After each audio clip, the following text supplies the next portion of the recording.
Well, friends,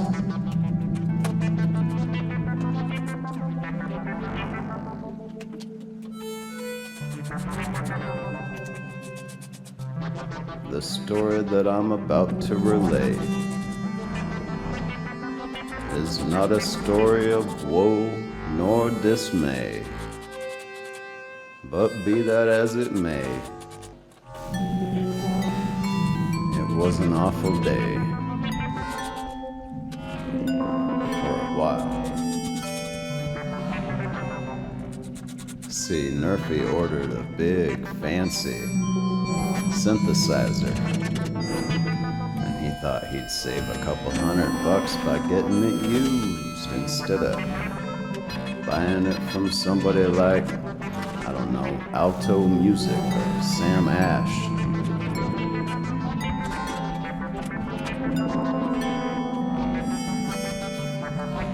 Well, the fella that sent it to me, he put it back in the original box, but I feel like he'd been using that box for a suitcase for quite some time. When it arrived at my place, it was wrapped in the most atrocious of manners. And I feared for the life of the machine inside of it, and friends, I was right too.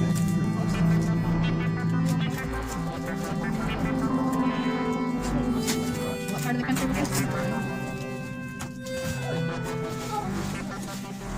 you? It is that neither UPS nor the seller of this device had treated it right. And it very obviously had just been manhandled off of a loading dock because nobody gave a damn. Man, when I got my deep mind in the mail, it was perfect. Those delivery guys said, "Ooh, shiny, I'm happy for him." They saw this box in the mail and they said, "F it.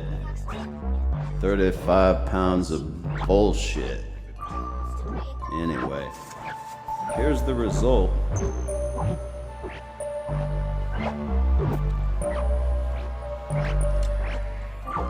Six out of 8 of the pins that had screws. There's 2 more that don't have screws, but 6 out of 8 broke off.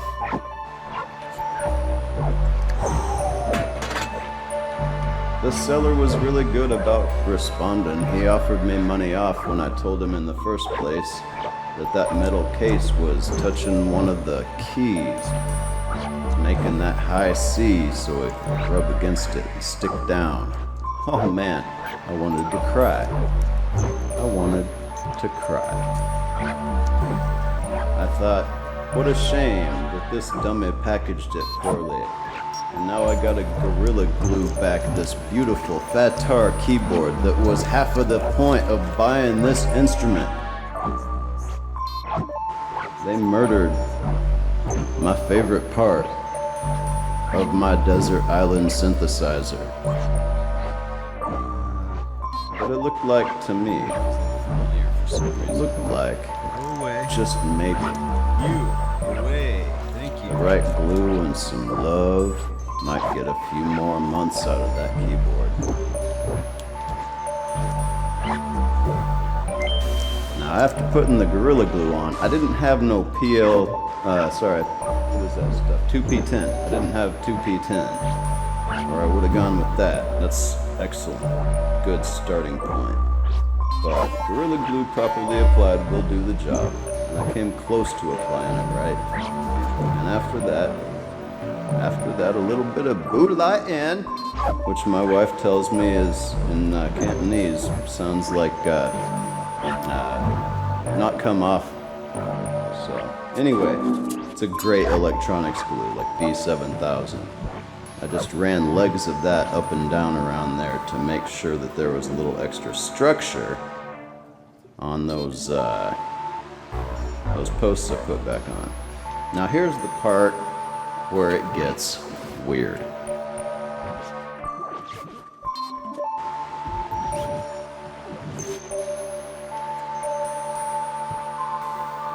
I'm pretty happy at this point. It looks like everything is gonna work. Plug everything back in. Shaking like a leaf, just afraid I'm gonna break off one connection somewhere. It's an electron, it's not fragile, but I'm still worried.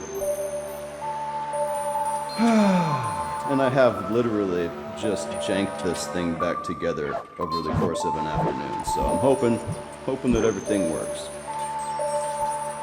And that I've saved this, quote, excellent condition keyboard from certain destruction.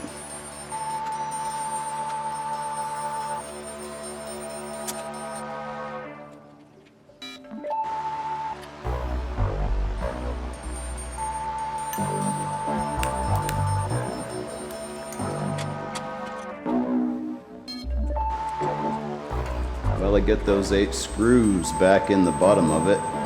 Thumbs up, plug it in. Oh yeah, a couple screws in the top too. I'm jumping the gun.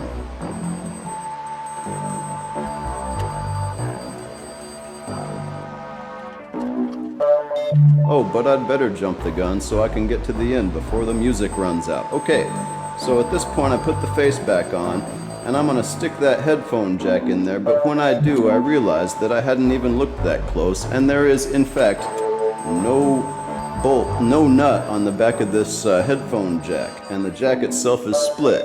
And I start looking down the line, and the ports themselves look like they have been melted, like he had it next to a damn radiator or something, or like he had a serious problem with his audio interface, and this thing melted, and I'm like, oh shit, will the circuit board even work?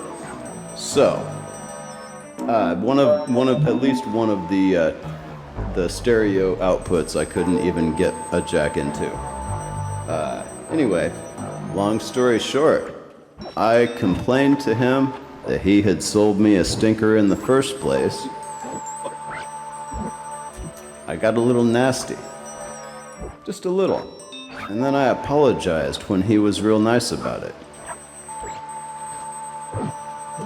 And after a couple more messages, homie said, why don't I just keep it and make beautiful music with it?